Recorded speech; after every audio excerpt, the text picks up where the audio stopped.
Hello again, everyone. I am Gary Gatto, and you are looking live at the world's most famous race course. A very quiet world's most famous race course. I think only one car has got out on the track to take any practice today, and it's kind of one of those why bother days when we have a update for the car that is just around the corner that a lot of these teams may have to go back to the drawing board on and do some considerable work to create more setups and to come up with something in time for race day, which is going to be this Sunday for the PRI Hoosier 500. Welcome, everybody, to Monday full field practice and presentation of today at the 500, sponsored by Oil and Gas Safety Supply, as we are now less than a week away from the biggest online IndyCar race of the year, the world's greatest sim race, the PRI Hoosier 500. Joining me in the booth, as always, fortunately just not much going on today, is Luis Gonzalez Nunez. Luis, welcome to Indianapolis, where it is very quiet on the oval right now. Yeah, just the birds talking or making sounds around, but not too much happen over here because like we talking about that today. It cannot be much because tomorrow we have the new hub date, new stuff in iRacing, new hydrate system, and new paint. They're gonna change the paints for everyone. So another stuff is gonna be happening there. So that's why maybe I guessing people take a rest, thinking in mind what is gonna happen after. I think it's 5 or 4 p.m. or something like that in Eastern time, or after that time when they change everything and they have to work in once again from Tuesday tomorrow, before on Friday when they have to set up the 100% for the big race on Sunday, though. Yeah, Saturday is going to be final practice. If we say Friday, and I'm going to say Friday is final practice because I have my mind always as final practice for just about any Indy 500 is always Friday. We're actually going to move that to Saturday, but traditionally that would be carb day in Indianapolis on a car that doesn't even use carburetor anymore. We did have an interview scheduled at 8:05. That is being pushed back, so it'll give us time to, let's see, we want to clear off some, let's get that graphic off the screen there. You see the temperature there and the weather conditions, but let's get into, I guess, the starting lineup for this year's PRI Hoosier 500. And there you go. There it is.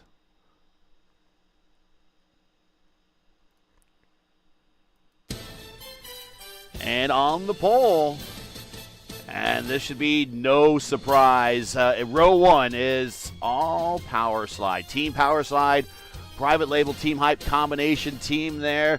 Malechka on the pole. And Luis, we've watched Robert Malechka race in so many of these races. Of course, the year that we returned back from kind of the licensing blackout and that whole debacle that happened. Thank you, IndyCar, for making that happen. And then thank you, IndyCar, for straightening it up. But a bad decision on IndyCar's part at first. But thank you for straightening that up. Robert swept the month of May. He won the top split official. Top split, or the basically the big broadcast race. So the two big broadcast races are always the one that iRacing does. That will be on their iRacing channel. He won that race, and then he won the open race. So he won the fixed and the open. He won the Elite Racing League's Indy 500 3 times. And this is kind of one of the last check boxes for him. He hasn't checked this off. So as it is to Adriano Pinero for winning this race to kind of make his Elite Racing League career complete, I think really Robert's done everything but check this box, and this is his shot. He's starting from the pole. Yeah, Robert did a good job. He have a 2 started, 2 top 5, 2 top 10, and just 65 laps leading. So it could be the day to finally win this one. He already won the REORL Warriors for Peace IndyCar Series 2 times. and also the fixed, also the open should be too. And now it's missing this one. This is the fifth or fourth one. Also, no, I'm not sure about the Lionheart. He won the Indy 500, but for sure is this one is one of the main ones he want to. So really, he did a good job, especially in the lap one when he did the 39.2 timing lap. That's really fast, and then he went progressing to make it that to 28.513 miles per hour average time in the track. So it was a really good job for him. So who knows? This is could be the time, or it could be the Adriano Piñeiro experience, like be on the front row and then for some reason coming this guy on the bottom one. The Adriano Piñeiro experience. Yeah. I'm sure he doesn't want that. Sitting in the middle. Sitting in the middle is Alexander Russell, and then on the outside we got PK. Phil Krause, the defending champion of this race, and so many drivers have won from the third spot. And should we ever rule out PK? I don't think we should rule him out. I think his chances are just as good as Robert Malechka's. Yeah, actually, I still thinking about counting Adam Blocker over there. You're gonna talk about later about the all the standing on the back, even Henry Bennett on the back. So everyone is counting, but it's really hard to predict when you're thinking about today, what's happened on Sunday when everything was started. And then we have row 2. It is Brophy, Alex Van de Sant, and Hugo Olsen, 2-time winner of this event. And then we go back to row 3, and then we have our first non-power slide racer, and that is Jacob Oster with Team I5G. And we have seen in the past in our Indy Oval Series coverage that Oster came very close to winning the P1 Triple Crown Challenge a couple of seasons ago. He should not be counted out of this one back in row 3, Lewis. Yeah, actually, Jacob Oster is one of the I think have to be counted. Also, Hugo is what if Hugo do the good job and started make the progress on there, but you know what, the strategy is very strong over here. But I think Jacob, like you said, he almost win the Triple Crown and fix it. And what if he can win the race and or at least beat in the final battle to the victory. And in the middle of that row is Drake. And then on the outside, Alexis Newsom, former winner of the 500 for Lionheart. And again, we think back to the strategy she used to win that race, using one last pit stop than everyone else. Should not rule out Alexis. Back in row 4, we got Chin Blocker and the first of the non-power slide hyper team private label Team Hype and I5G cars, Chad Simpson. So now you got the first of the non-power team, super team cars that have got up in the. Chad Simpson with Satellite Racing is part of that Indy Alliance, Satellite Racing Rogue Racing squad. They all seem to be grouped together in the mid-pack, but we can't rule out Chad. Chad is kind of the first of the unknown quantities, kind of up in the top 15. That's always happening in Indianapolis when you're coming a new guy, and then this new guy could be show everyone, hey, I am new, but I know what to do. So what if Chad Simpson coming from nowhere, be on the group and the group one, learn from the guys on the front how to come in on time, and what if it could be on the finish, always the last 25 laps is the most important, and there that's what New Garden said one day. It's like the last 30 or 25 laps is the most important. You want to be in that spot on front in that moment. Back in now row 5, we have Ryan Campbell with the second fastest lap of qualifications, belongs to him.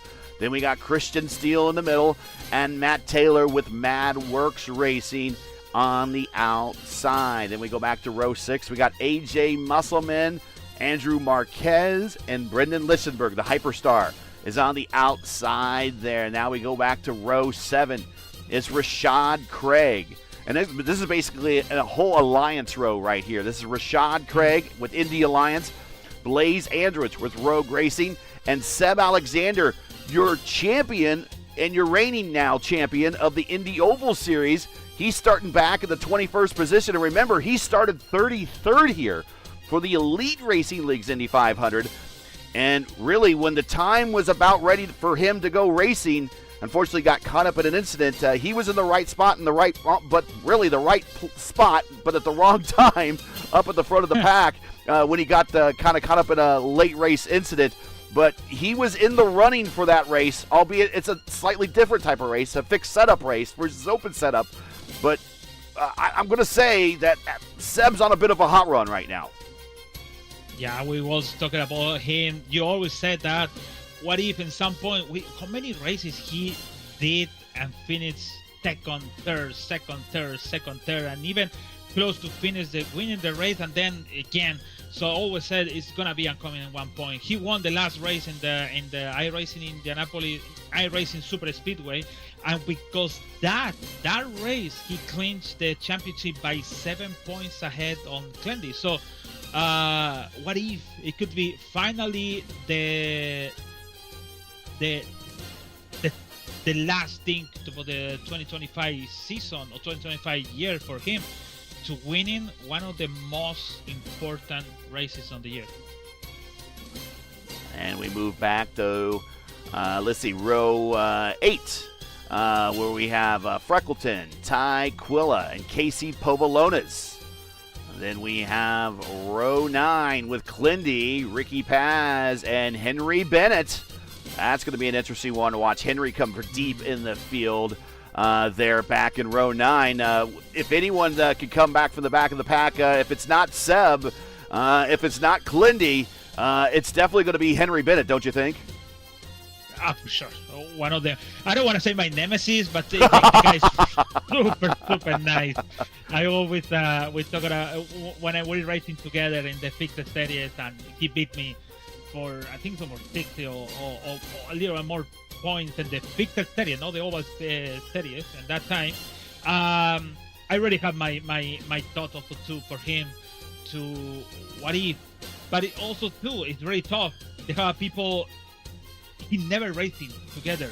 I know he used to race in the fixed series, but he never racing in so far for now with Clendy, with Ricky Paz also too, with for Matt Caliban for sure.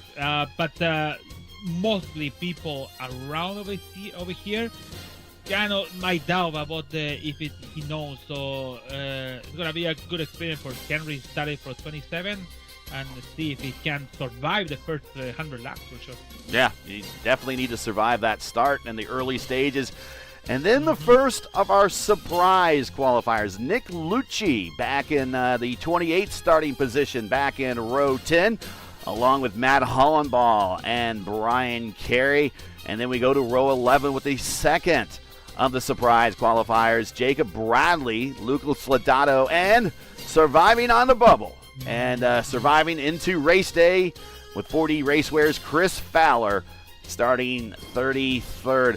Let's talk about those two surprise qualifiers.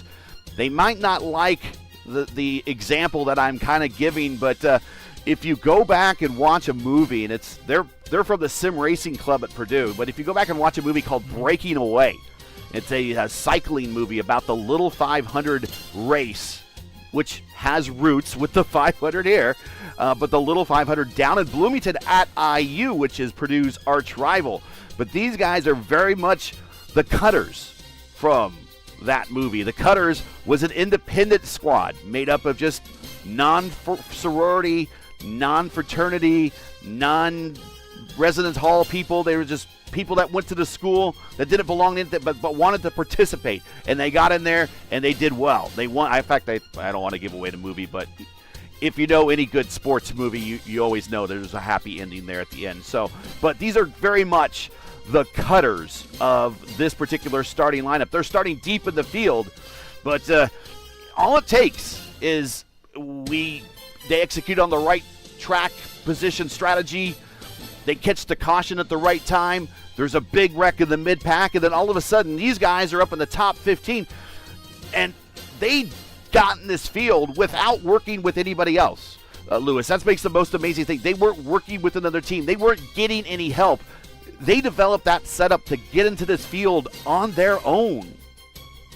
That is really impressive because mostly the big team, they work in each other way. They understand at least something about the car. So it's like it's really, really big surprise maybe because you have out of the race is Jordan Owen, Hunter Smith. You have a Presley Sora also too, Fred Forsyth. You have Mason Mitchum. You have Chad Frankenfeld when he can working together and making some point and things. Edson Santos, and I think the most important out because you have these two guys surprising Lucas Lodato, sorry, and Craig Forsyth. You have the name of Marcos Brasil, Marcos Aurelio, out of the 500, but we have Chris Fowler on the 33 and the 33. So I think the 33 spot is really nice. For the reason is about it's not fixed setup, so you have a different sensation on the setup from the top to the middle to the back. So it's good I really prefer to be on 33. I know it's kind of tough to say it's 23 is the best one, but if you want to be on the back, I prefer to be on 33 because if it's something happen, at least I have the reaction to save my car, go to the front, and what if in one yellow, because when you be on the back, you can come into the pit many times, you don't have nothing to lose, but at some point you can be on the front and back just because the other 20 or 10 or 15 cars in front to me, didn't stop. They have to stop now, and I can circle front to be on the lead. So it's really important. But the other handicap is like if you stay on the back all time, you can lose track for these guys like Russell, Kraus, Froffin, Van der Sand or Hugo, Oster, all that guys. So it's a handicap, but at the same time it's good because at least you can survive in the first 100 lap. Always say 100 lap, but you want to be on the 28 or 20 to go or 25 to go in front. And the other one important is the stint. If you wanna put it in on the table, the first car on the top, it have to be the stint, how you make it. So, but very good job for Fowler, very good job for Brian Carey, also Jacob Brandley, also two names. Like I told you on Friday, I told you it could be we're gonna see surprises, and one big surprise is for sure Marco Radio out of the race, and the other guys I mentioned, and also Presti Sora, one of the guys, real life guys, understood all of these mechanicals of the car. And also Hunter Smith be one of the drivers in the when rebroadcasting and on this year. If you enjoy ERN's coverage of Today at the 500, sponsored by Ola and Gas Safety Supply and Respect the Stream, please do us a solid. Make sure you support us by subscribing, and while you're at it, don't forget to smash like and click the bell so don't miss out on future Elite Racing Network iRacing broadcast.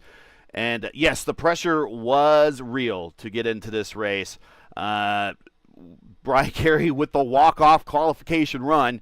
He goes out there right under the gun, qualifies, and then ends the session, and no one else can go out, and bumps Noah Carmichael, who is a 30 provisionally. He's one of the alternates, provisionally 34th. If someone does not make the race on race day, if they aren't able to race, he will get promoted to the starting lineup. But I talked with him kind of after qualifying. The guy was gutted. He was very, very sad that he didn't make the race, and it just tells you the amount of pressure that those that were sitting on the bubble. We've seen real world drivers, world champion drivers, Fernando Alonso sweat on the bubble. We've seen real world IndyCar champions not make the race, such as Bobby Rahal, or we've seen the defending 500 champion not make the race, and Allenser Jr. And we saw how agonizing the pressure was for them, just watching and just being part of it, and it really did trickle down. I was joking during the broadcast with our junior. I said, the racing is a simulation, but the drama is real. And those guys, again, it just shows you testament of how bad people are wanting to make the starting 33 here. And unfortunately, everyone's going to have to wait for a year before we get another calendar year before we get back around to qualifying again. But that is your starting 33. We do have an interview that I want to bring up into the booth right now. This is, we'll bring them in right now. This is Jared Owen of Anderson Speedway, and they are sponsoring our Veterans 100, which is the Indy Next, or the Indy Lights car race here on the oval for 40 lapper here on Saturday. And I want to make sure that Jared is unmuted, and then he can talk with us. And there, I still see him muted. There he goes. He's off mute now. But from Anderson Speedway, first of all, world famous Anderson Speedway. If you live in Central Indiana, you've definitely heard of Anderson Speedway. And certainly in all the events they have surrounding the Indy 500 in May. First of all, Jared, thank you for joining us. Thank you for being part of the PRI Hoosier 500. How'd you find out about the PRI Hoosier 500? How'd you get involved? And then let's talk about your marquee events that you got coming up later this year, including the 500 events that you have around the Indy 500, the little 500 you got going on there. Absolutely, yeah. No, it's great to be a part of this, and it's been fun to kind of keep up with everything that's going around what you guys are doing the past couple of weeks. And I mean, I think much of the United States, just like Central Indiana here, it's been cold. So to be able to see all the practicing and the qualifying, and I was just on my way home with my family from seeing Santa, and I was looking at the qualifying results from this weekend. And I couldn't believe the top 33 were separated by a tenth of a second over a 4-lap average. So that's pretty cool. And just it makes me think of warmer days ahead and all the racing we have going here, planning for the 2026 season. So, well, let's talk about the before we get to the marquee events. How'd you get involved with the PRI Hoosier 500? How'd you hear about it, and what made Anderson Speedway want to get involved, especially on the sim racing side of things? Absolutely, yeah. All forms of. I mean, I'm a little younger. I mean, we always joke about in short track racing that we do that it's definitely an older generation that owns a racetrack, and is a part of it. And I'm younger, and I see there's definitely a need to get. I mean, there's a good. This is a great group of people that do sim racing all the time. It's a great way to further extend what we're doing at Anderson Speedway.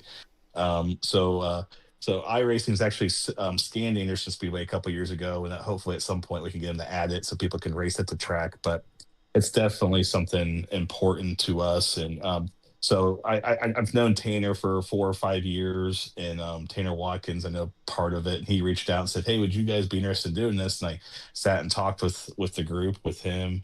And I was just blown away by how much it goes into this and how realistic it is. And this is not just your normal sim race. I mean, everything that they've put into this, and just down to the PR and the press releases they put out each day. It's kind of exciting. Every day I get my email in the morning. I'm excited to see kind of what they're putting out, everything that you guys are doing. It's unbelievable, actually. Let's talk about the marquee events. I'm a lifelong resident of Indianapolis, and I've heard everything. If it's the night before the 500, then there's a little 500, and you used to be races everywhere at the fairgrounds.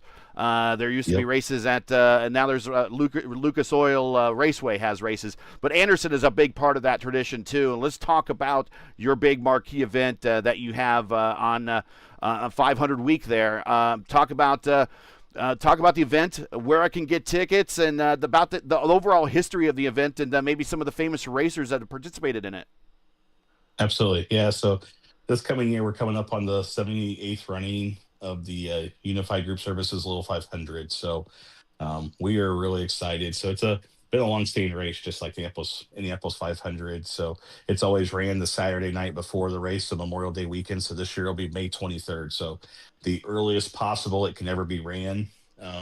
So the next year, Memorial Day weekend flips back to the last weekend in May, so we get a little bit more time to prepare. So I never hate that. So, but so we start 33 sprint cars and 11 rows of three, just the same as you guys will on the race Sunday, and just as they do at the Apples 500. So the big difference is the Apples Motor Speedway, obviously 2.5 miles.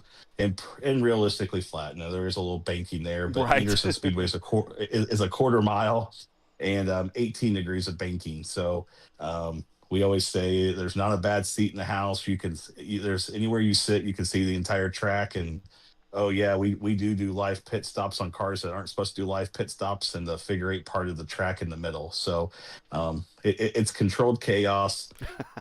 If you've never seen it, you got to get tickets. Tickets are already on sale, so you can go to andersonspeedway.com. All tickets are $45. Every seat's reserved. So kind of the earlier you purchase them, the better seats that are available. We usually sell out on race day. You can always get tickets usually the week of, but once people see the weather and kind of see get in town. But we have a large ticket base, renewal base. I think we're up to 38 different states on the renewal ticket list and 5 or 6 countries. So a lot of people, it's a bucket list. They come to Apples Motor Speedway. They come to Anderson Speedway the night before. I've as long as I've been, cognizant of the Indy 500, and if I'm assuming you're from the area like me. I'm born and raised in Indianapolis, and so you pretty much drilled into at a very early age the month of May in Indianapolis and everything. I've always heard about Anderson, and again, a bucket list item. You're absolutely 100% correct about having to get up to Anderson, and it's not a very hard drive. It's straight up Interstate 69, just due north of the city. You're going to pass Anderson. You can't miss it. And get in there and get some tickets and check out that event. Again, the 78th running of the event. That says something that in the world that we see tracks kind of come and go, Anderson's been around that long and could put on 78 editions of that race. Absolutely. Yeah, it's the longest running pavement sprint car race in the world, and I mean, some would argue probably the most prestigious. So it's pretty cool. And yeah, no, I originally grew up on the west side of Indianapolis. So I grew up between the Apples Motor Speedway and Lucas Oil Raceway Park. So two pretty historical tracks in itself. So long time, but there's nothing like the month of May in Indiana. And I went to high school at Cardinal Ritter High School, which is just outside the North 40 there Yep. at the Apples Motor Speedway. So there was nothing better than sitting there in high school and listening to cars practice. So and being able to go to carb day, and the week of Indy was always my favorite. Could go to the Hoosier 100 and Raceway Park, and then being able to go to the Apples Motor Speedway for the Apples 500. So nothing quite like it. I mean, one of the questions I kind of ask everyone that we bring into the interview, and it's they all have a special memory of the Indianapolis Motor Speedway. What is your special Indianapolis Motor Speedway memory, Indy 500 memory that you might have? Maybe your first race, the first time you remember walking into the facility, anything like that. I mean, what precious memory do you have that when you think of the place, you're like, that just always comes back to me and it gives me warm thoughts? Yeah, no, we were just talking about this recently, but there's something, I mean, you've been there, I'm sure. There's just something about that track that when it's empty, it has like a energy to it. And there's not very many tracks like that. But my family growing up, I joked, I didn't know you could actually sit in the stands. We always sat on the hills in turn two. So it was The always a mounds? tradition. You got Okay. the mounds. You'd get there when the cannon went off at 6, and someone would run ahead and throw a tarp out to get on top of the hill, and there'd be 15 to 20 of us, and that's just kind of how we did it. And so that was a tradition. And we had my cousin for a long time. He was a big J.R. Hildebrand fan, so I always think about when they went by us, he was in the lead and then ended up wrecking there off of turn number 4, and Dan Yeah. Weldon passing the win the race. And my uncle's saying he hit the wall, My cousin thought his dad was giving him a hard time. No, he hit the wall. So there's some of those memories that come back, and it's a special place, and a special place to be with friends and family and all the history. It's just unbelievable. Before we let you go, definitely where could people learn more about at Anderson Speedway. Where can we buy the tickets for the marquee event? What can we do to be a part of this, and as a way of thanking you for being a part of our weekend, being sponsors of the Veterans 100 on Saturday at 2 p.m. Eastern Time. We'll be on the P1 Broadcasting Channel here on YouTube. What can we do? Where can we go to get more information and get tickets? Absolutely, yeah. Best place to go is andersonspeedway.com. So we have 25 events. So this week on Wednesday, we'll announce our entire schedule for this coming year. So we start in 1st of April and go through the first weekend in October. So a lot of racing to consume this year. We'll have everything from stock car races to sprint car races to monster trucks and figure eight racing. So a little bit of everything for anybody. And we're on all social medias too, Facebook, X, Instagram. So definitely places to consume all kinds of short track racing here in Central Indiana. Well, again, thank you for being such a big part of our weekend and such an important historical track to the community and just to the Indy 500 weekend in general. Thank you very much for everything, and we look forward to seeing Anderson Speedway involved with us more in the future. But encourage everyone, again, bucket list item. This is a key bucket list item. If you haven't done it yet, go up to Anderson, check it out. The Anderson Speedway, and they are the sponsors of the Veterans 100. That will be on Saturday at 2 p.m. Eastern Time. Jared, thanks a lot, and we wish you the best, and have a happy holidays. Awesome. Thank you so much. Have a great race this weekend, guys. And that is Jared Owen of Anderson Speedway, as we have a car out of the track. Yeah, we have one finally. Track. For sure. If someone wants some cheap TV time, get out on the track. Yeah, for sure. In between, you have in the interview. I found it. Roberto Guerrero, one of the bump, Answer Jr., Emerson, Rutherford, Answer Senior, Bobby Rahal, Lassier, Sneva, all these big names and many others around. Maybe you know more than me. Being bumped for be a champion, or not be a champion, but at least pole sitter on front. And there have been, and I've worked on. I actually worked on a list, and I'm bringing it up you now. You have a lot, but that's the one that I found it faster. I have a list of all the back rows since 1980. The most interesting back row that I like since 1980, and I didn't have to go very far on my list, is 1981. There is a IndyCar champion on the back row, an Indy 500 winner, and then right next to him is a future Winston Cup Series champion, and they were on the back row of the field of the grid in 1981, and that was Mario Andretti and Tim Richmond. A lot of people forget Tim Richmond started racing IndyCar, and I think he got in a big wreck at Michigan, and his mother said, "That's it, you're not racing IndyCar anymore," and they sent him down south to go race stock cars, and of course, I think he was the inspiration for Days of Thunder. But Tim Richmond, future Winston Cup champion Tim Richmond started on the last row for the Indy 500. But I mean, Gordon Johncock has been back there. Emerson Fittipaldi has started on the back row. Derek Daly and Connor Daly, father and son. Actually, two father and son combinations have started on the back row. Ari Leindyke and Ari Leindyke Jr.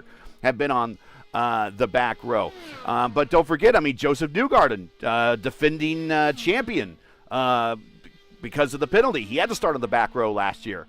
Graham Rahal has sat on the last row in the last spot two out of the last 3 years.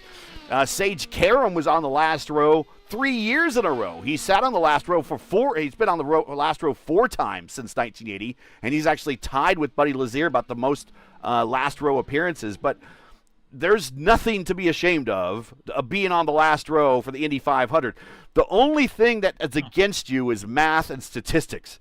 Statistics say that if you start 33rd, the best you could possibly humanly expect is second place right now. That's the best we've ever seen anyone do. The first person that goes from 33rd to a winner, that will be a stat that will be for long forever remembered in the lore of the Indy 500 history. That if that guy could win, it's like a 16 beating a 1 seed in NCAA, right?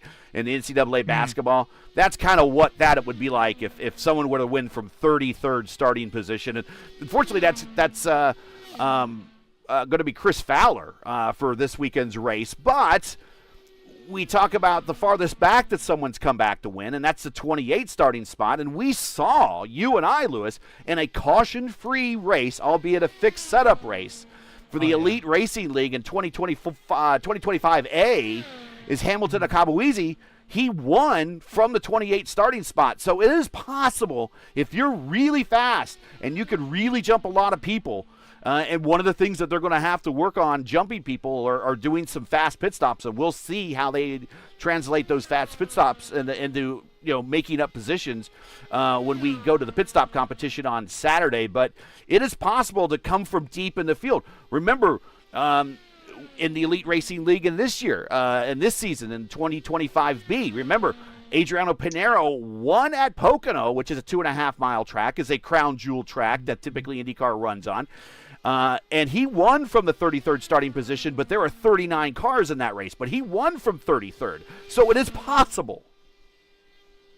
Yeah, actually, everything is possible. Ryan Campbell said, you're forgetting about Reynolds BK. He started on the back rows also, too. So, well, he would say that because he was changing tires on Rena's VK's car. So he would... Yeah, for sure. So everything is possible, to be honest. It's not something we don't in this life. It's nothing impossible. If you think it is not impossible, if it's impossible, it's not a chance to be on this world. So, like I said, everything you can do, just if you be in the right time in a specific moment. So. You mentioned that day about the Piñero. You mentioned that day Akabuese, because with Maleska and the other guy, I forget the name because I oh my god, they are Save Fuel, and they in some point Ferguson, we already Daniel knew. Ferguson. Yeah. So it was over here. So, anyways, Daniel Ferguson. He was the other one. We already knew with 120 to go or something like that, they gonna we did. be on the front and winning. Yeah, so it's like I guess everything Adriano Pinheiro doing in that moment, I just screaming on the screen like a stop. Tell somebody. Somebody have to tell him about the stop to do that stuff.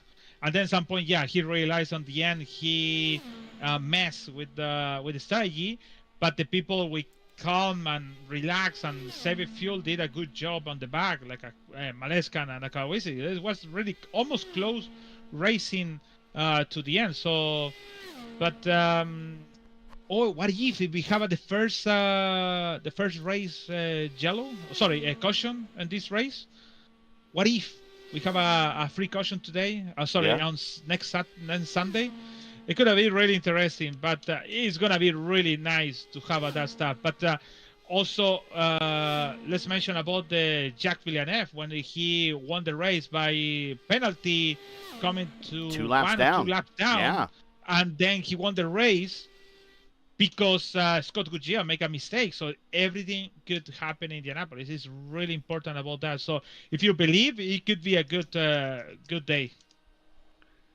And we're watching Ryan Campbell out there making some laps. So we'll go ahead and bring up the scoring tree here and kind of show you Campbell with a speed of 2:27.4. Ricky Paz came out a little bit earlier today, maybe with some pit stop practice there as well, and 2:17.3. Just kind of some, I would say at a 2:17.3 after everything, that would be an install lap if we were actually dropping new engines in the cars, but that's not the case.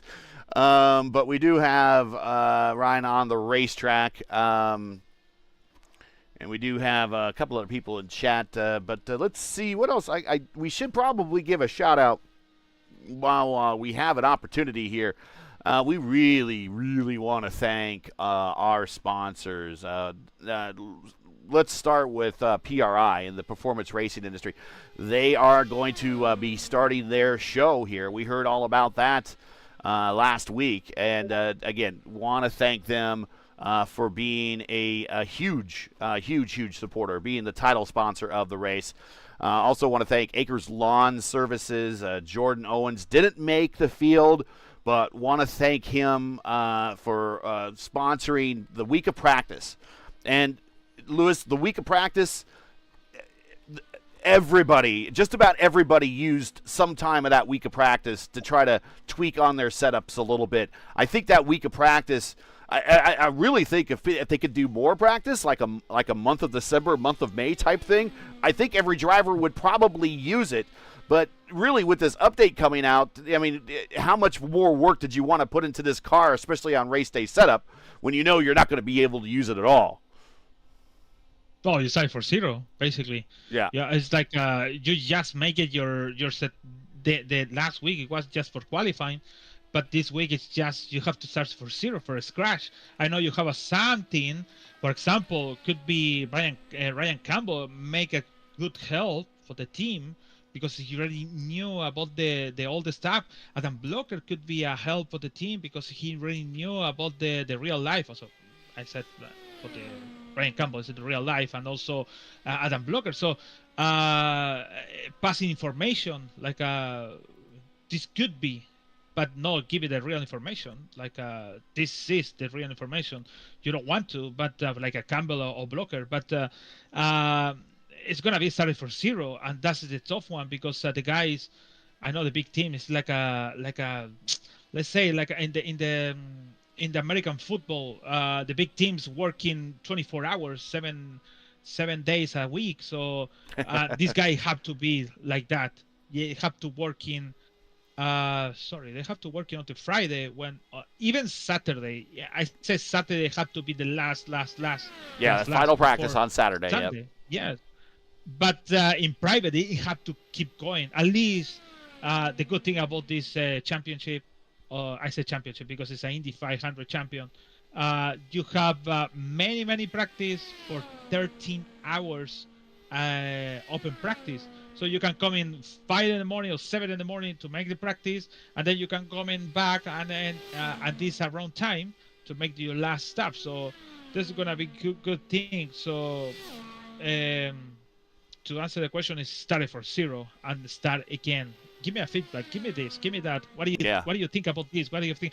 But man, Adam Blocker have the main one because that guy knows everything, man. Everything. And I said everything. It could give you even a sticker about we don't know. So it's good for that. We'll be joined by Tanner Watkins here probably the next 5 minutes or so for a announcement for the drivers.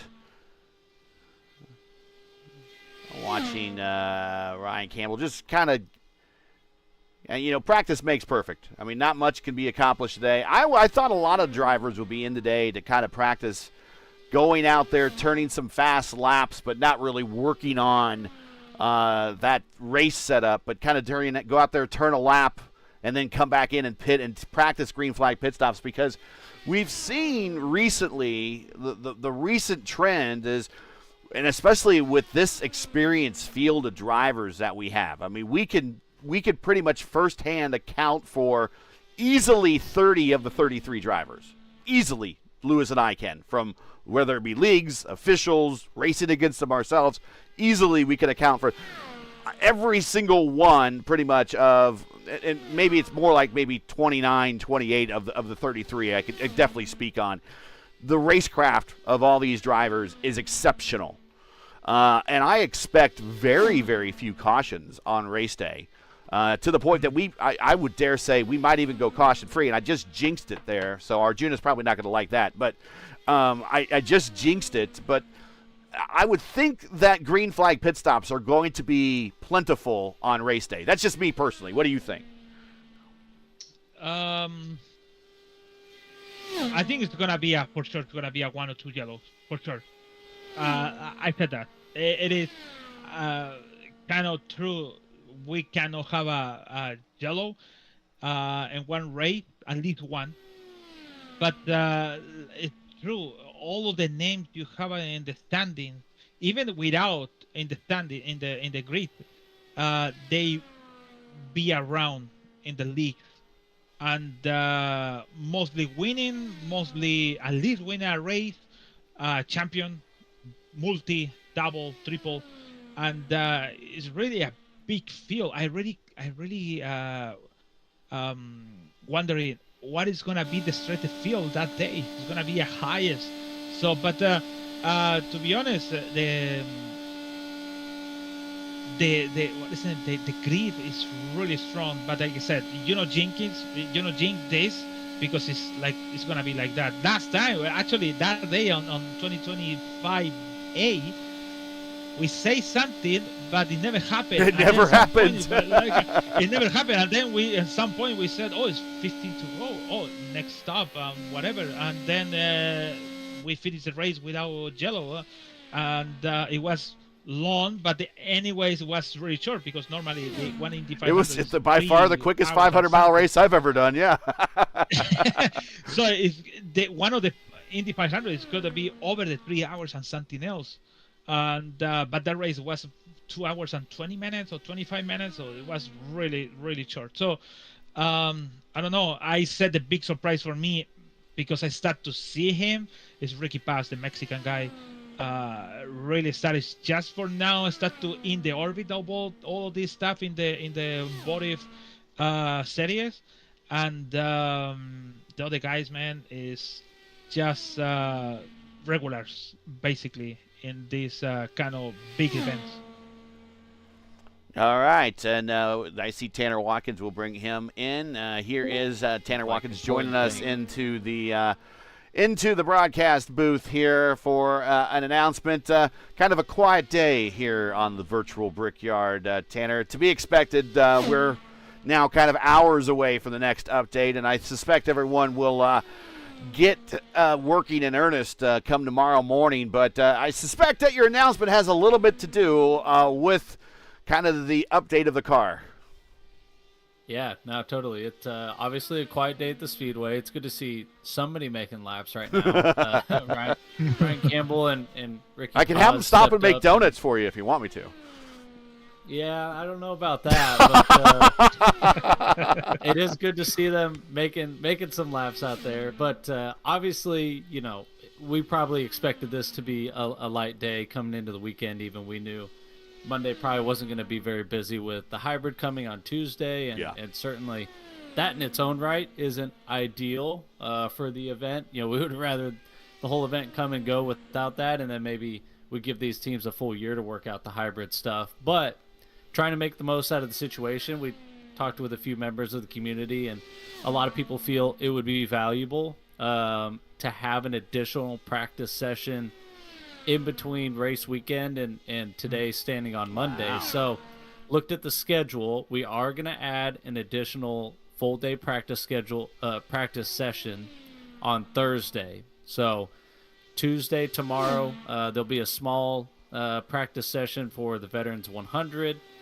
Veterans 100 qualifying will be on Wednesday, and then we will open the track back up to Hoosier 500 practice on Thursday. So it'll follow an addition, a similar, 8 a.m. Eastern to 9 p.m. time frame. If we do anything, not asking you guys to do any more on today the 500, we might do a little live stream on the Hoosier 500 YouTube. We should get them to stream it at the show because the show starts Thursday too. Yeah. PRI show kicks off on Thursday. Big day there. So we are going to add a practice session. I think it'll give an opportunity in advance of the final practice session that we already had scheduled for Saturday. Obviously, we pondered just leaving that and going with that session and giving the teams a chance to get on the track with one another, but felt it was necessary to add one more. One last thing that we'll note as well, on that Saturday practice session, we are going to extend it slightly. It was a 1-hour session that would have stopped at 1:30 p.m. and then the Veterans 100 would begin at 2 p.m. The Veterans 100 time isn't going to move. We're going to leave that at 2 p.m. when that session opens up, but we are going to extend the final practice session time to 2 p.m. So an extra 30 minutes on Shakedown Saturday presented by Superior, and then an extra day-long session on Thursday. All right, that's going to be good for the race. I could think of one case, and it wasn't really a practice session that the Speedway actually added to the schedule before race day. But back in '86, I remember it was a huge deal because race weekend rained out. Both days rained out. And when I say both days, it was Sunday, and then they typically pushed it to Monday. Both those days rained out. The teams, the last practice they had was the Thursday before the 500, which was the old carb day. The new carb day is now Friday, kind of making it a whole weekend of it. But the old carb day was Thursday. And the teams wanted another practice day between carb day and the next race day, which they pushed to the next weekend. And the race, the USAC and the Speedway, the best they would give them would be caution lap pacing for like an hour on the Speedway so they could test engines and make sure there were no leaks or anything, but that was it. They would give them an hour at caution speed. And that's the only time that I remember in real life that the Speedway has added an additional practice session between final practice and the race.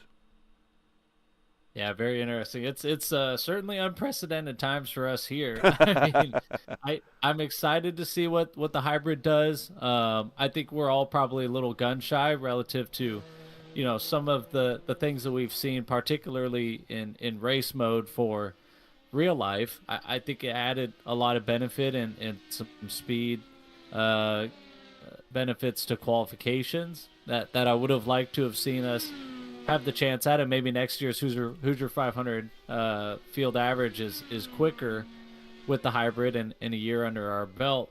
But we've seen, the hybrid add some challenges. It adds weight. It's got unique. It's going to change the center of gravity of the car, I think, isn't it? It's going to move. It's going to make the center of gravity different now in a different location to where it is currently on the car, right? Yeah, I think it will. And I do think they tried to adjust some things with ballast to not have as big of an impact with that.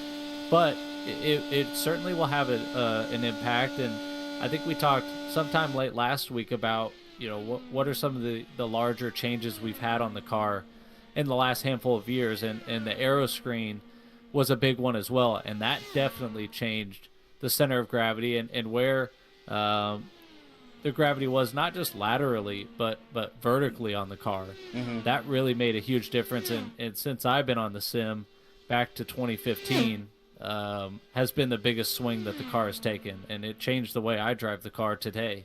So, yeah, it's unpredictable. And unless you're, maybe a beta tester, and I think in the past there were a couple of members of our community that had been in that kind of small circle, it's going to be a relative unknown. And that certainly helps level the playing field, and that'll make things interesting for Sunday. The big teams still have a bit of an advantage because they've got more bodies to help test these things out in static conditions and in a vacuum. But the reality is there's only 5 days or so between this release and race day, and that's not a ton of time for anybody to make a big gap on the rest of the field. Yeah, I can't even think of as a time in IndyCar history where I think maybe what they did were aero changes, like the Hanford device or something like that. But I don't ever really remember, hey, before you guys race, but after you guys qualified, I'm going to give you a whole different style of engine, right? So it's not like back in the day, Cosworth allowed them to qualify one weekend on one engine, and then an entirely new engineered engine on race weekend. Right. They would be dropping new engines in the car, as a fresh engine, but it wouldn't be like new technology. Effectively, we are getting new technology on Tuesday. Yeah, no, it is. completely new, and you talked to Adam Blocker over the weekend about a guy that's been in the world of the hybrid more intimately than the rest of us. Obviously, he works in that space, and that doesn't help you when you go to drive the car and the actual piloting the machine, but it does help develop an understanding of the characteristics, the strategies with deployment, recharging, and things like that. I think that'll be really interesting to see if the power slide team that's already starting up front, they've got, if we call it a football term, they've got field position on the rest of the grid. That's going to be interesting to see if the rest of the field can help take some of that field position away and A, break up those cars, but B, if power slide gets an early advantage on hybrid usage in this car at large, and if that carries over into other events in early 2026. I'm not going to have you pick one, but while we have you here, any surprises that you saw on qualification weekend? I gotta say that for me, the surprises were the Sim Racing Club at Purdue guys getting in there, and not just getting in there and squeaking in. They're back in the back of the field, but they put up big laps and big averages to pad themselves in there, so they didn't have to worry about getting to the bubble. Those are kind of some of the stories I'm looking at, but you talked about a football term. Did anybody outkick their coverage that you think of out there? Did anybody surprise you with their qualification run? You don't have to name anybody if you don't have to, because being one of the planners, but is anything that raises your eye or anybody that you'll be watching specifically on race day now? Well, I think you make a good point. With the Sim Racing Club at Purdue, I was going to mention them, and I think they did a great job embracing this event and really being excited about it. They brought 10 cars, and 2 of them qualified. I don't know what their background was with high-level sim racing in the past, but I didn't recognize their names particularly coming into the event. So I think they did a lot of this work on their own. They had some great, particularly first laps. I was really impressed with when you talk about the runs that they had. They had some speed that they really generated in the car from, I won't say nothing, because I don't know what their backgrounds are. Obviously, they're engineers, but from a sim racing perspective, I don't know where that came from, and if they developed that on their own over the summer or into the fall, that's really impressive, because it's not easy to do this at a high level. As you've seen, there were a lot of accomplished guys that weren't quite even in the mix at the end of the day on Sunday. Drivers that we know are plenty capable, but it's hard to develop a car that can compete at this level. One guy that I would like to highlight, he actually just missed the mark and was in it right to the very end. Noah Carmichael, driver who has been the most active at the Speedway throughout the month. I'm pretty sure he's been in this practice session too. Yeah, he actually did come out. He has over 500 laps of practice. Yeah, I mean that's he's definitely leading the charge for the Ironman Award, and that's a cool award in its own right. And he was in this field right up until the final gun, and he's done a ton of work to get to this point, poured a lot of effort into making the event, and not running with a super team of any kind. He and Presley Sora were working together, and Presley wasn't too far off the mark for making the race. Probably just a little bit more needed on his end, but Noah was right there, and credit to him for really putting in the work to have a chance to make the field on Sunday. And he's an alternate in case anybody else drops out. He's the first alternate. So just exciting to see guys like him, really embrace it and be excited about this event that aren't what you'd call, traditional front-facing individuals of the iRacing IndyCar community, but it doesn't mean that they can't be in the future, and that's pretty cool to see. All right, well, that's the announcement. We're going to have an additional added practice to Saturday by about 15 minutes, and then we're going to have an additional day of practice on Thursday. So I guess we'll have an old-school carb day, and kind of a new school carb day, but still without. That's right. When are we getting the concerts? The concerts, that was something I considered back in 2019, and I was like, how do I make this work without being corny or anything like that? So I don't know, maybe concert shows up someday. I just don't know how we do it just yet in a virtual sense. But hey, never say never. We're trying to make this the most authentic 500 experience out there. So if you have requests, feel free to put them in. Doesn't mean that they'll necessarily be our act whenever we first get a concert at the Hoosier 500, but it doesn't hurt, that's for sure. That'll be the day when we get the concert. That will be awesome. Well, it's nothing short of awesome with the work already done to this point. And to get through this update, because there was really no way to predict this, that this would be the weekend that we would get that update. I think we were expecting it a while ago, and this is just kind of when it happens. Everyone's in the same boat. Everyone's going to have to deal with the same circumstances. Might even level the playing field a little bit. That's one of my story points going into this weekend. That and the Purdue guys. I equated the Purdue guys to the IU movie. I call them the cutters of the field because they're kind of that independent unknown that might get out there and surprise some people. They might not like that being Purdue guys, and right now Purdue is pretty soft or pretty.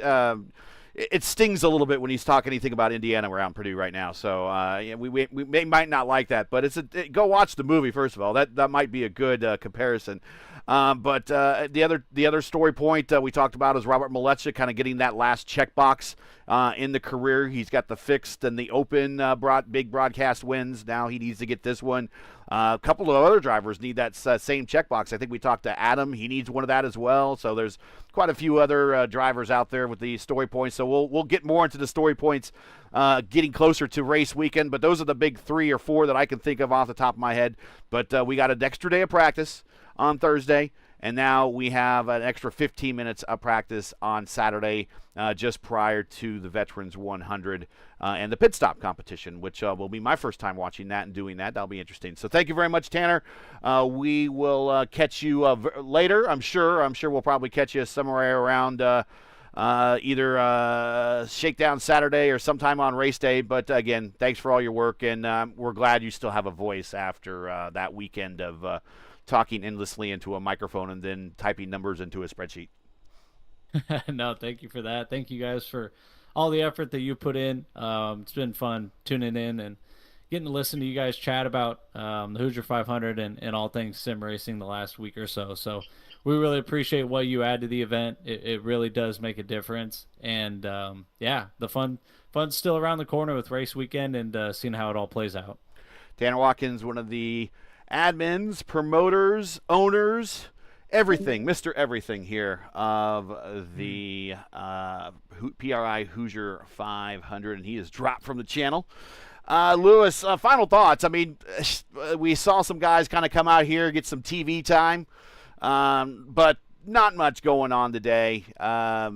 We got the flagman, virtual Drain Sweeney out there just working his arm off there, waving that checkered flag, but not much going on today, but I guess the story is about 15 hours or so, give or take, from now when we get the update. And you're in the same boat as I am. We all have to download this thing if we want to get into the game. So it's going to be interesting to see how does it reset everybody back to zero, to square one? What do you think?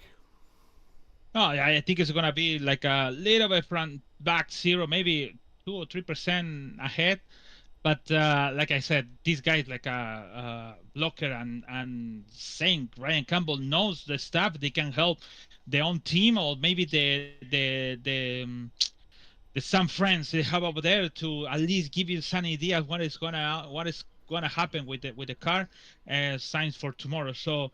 But it's gonna be good news actually to have an extra practice on Thursday and extra practice before the race to have a more idea. I know all of these guys know how to make the extra session in the sim, but it's better to have the official stuff for the race. So it really thank you to Tanner for that. So it's really appreciated for that. So, but not much to say. So, to be honest, it's like a Monday. Monday is like this. Nothing happened on Monday. Nothing is going on on Monday. So it's just a lazy day when you started the day. So, but that's the truth. So at least the people take a rest and have a some rest from today and just study for tomorrow. So it's gonna be a good, huge job for all them. So just to say that, good luck for all the 33 drivers from Robert until Fowler to the race, and I hope winning the best. That's when I one of the soccer players in my country said the best have to win.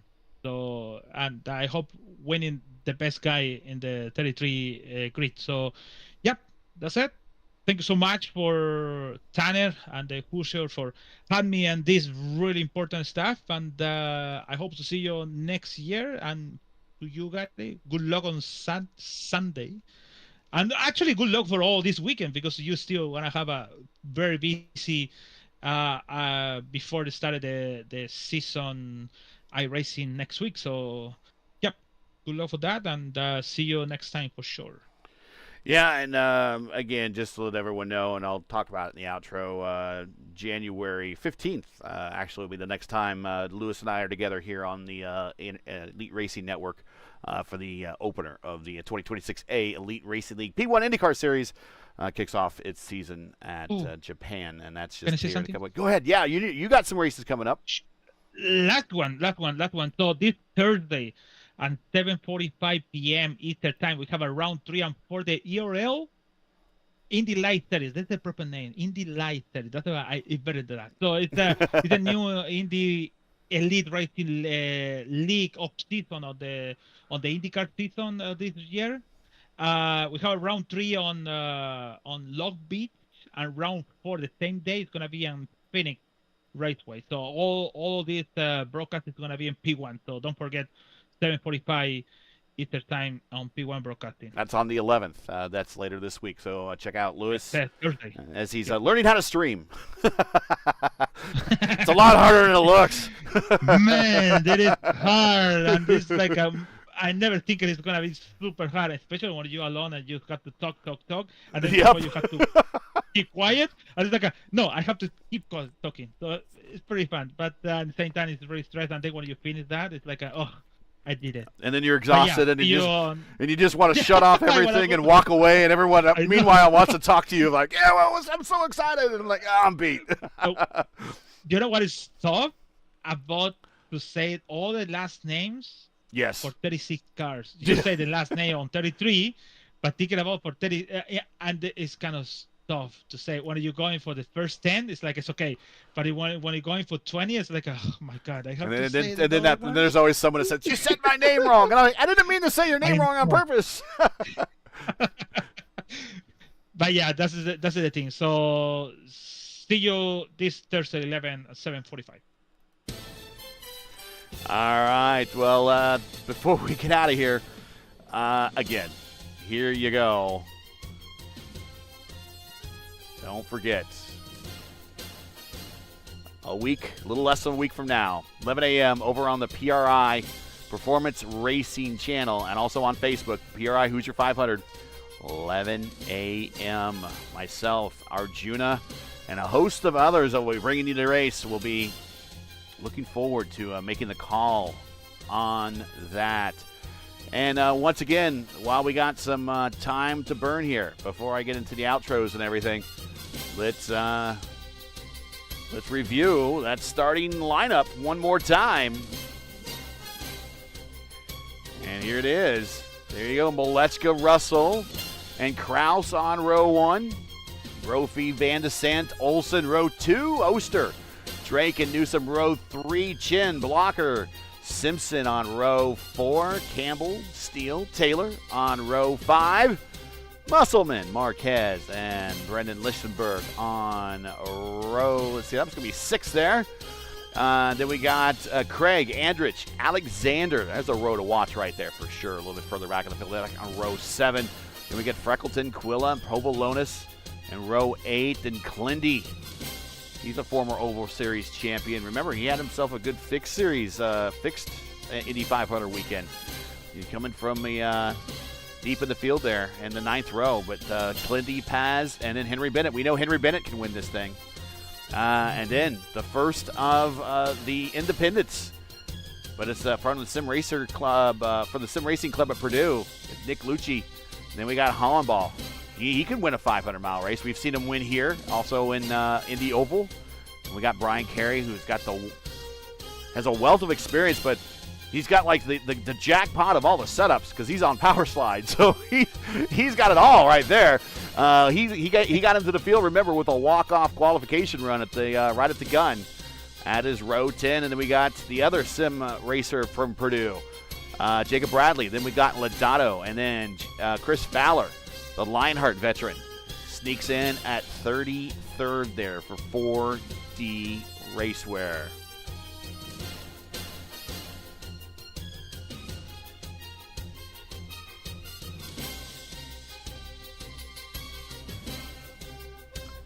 So that's it for tonight. I just want to thank everybody for joining us. So it's no point in really reading out who the fastest 3 are here. But that is it from, I guess, full practice Monday, which will probably turn into no practice Monday, but maybe a full practice Thursday and a partial practice Friday or a partial practice Saturday.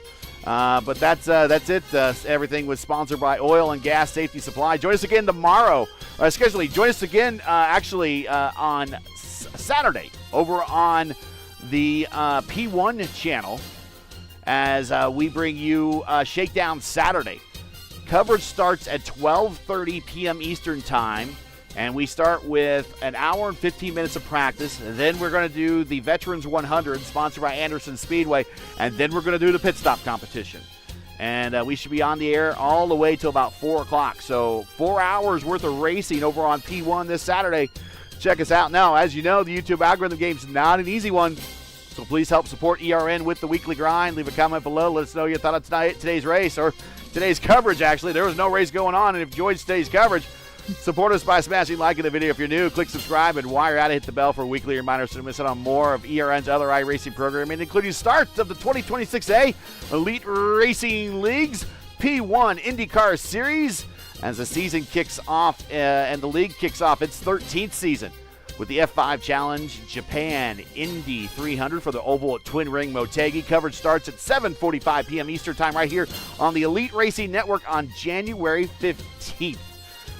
Boy, today's coverage brought to you by a host of the greatest sponsors ever. It's PRI, Performance Racing Industry. To learn more about PRI, visit them at performanceracing.com. And don't forget, make sure to check out their show and all the reports from their show coming up this week. And you can find out more at performanceracing.com. Acres Lawn Services. They've been sponsoring Practice Week all week.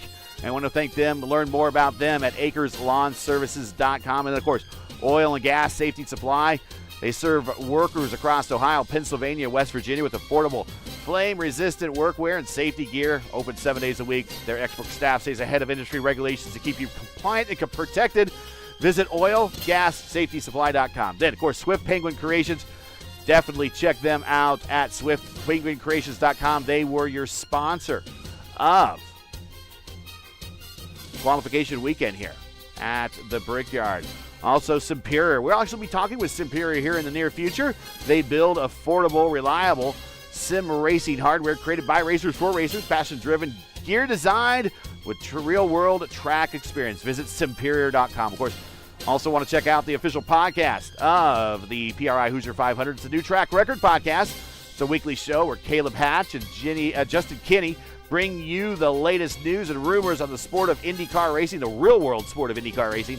You can download New Track Record today at iTunes and Spotify. You can follow them on X, and they will be at IndyCar Podcast on X. Just check them out there. Timing and scoring brought to you by Visitor Watch Company.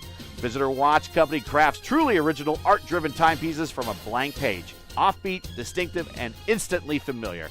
Explore the collection at visitorwatchco.com. And, of course, again, the great guys at Anderson Speedway. Experience high-speed thrills at the historic Anderson Speedway. In 2026, visit the iconic home of the Little 500 and the Redbud 400. Get your tickets today at AndersonSpeedway.com for one of their marquee events. You don't want to miss it. They are the sponsors of the Veterans 100 40-lap race on Saturday. For business inquiries to learn more about the Elite Racing League and the Elite Racing Network, you can like them on Facebook. You can follow them on X and Instagram. All the links you need are in the description. And for more information on the PRI Hoosier 500, go to thehoosier500.com.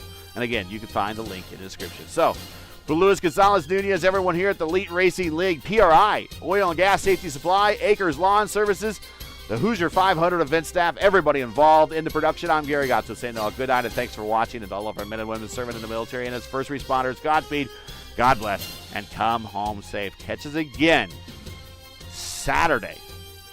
Unless we come on for another time with practice. I haven't heard the official word on that. We might pop in. We don't know yet.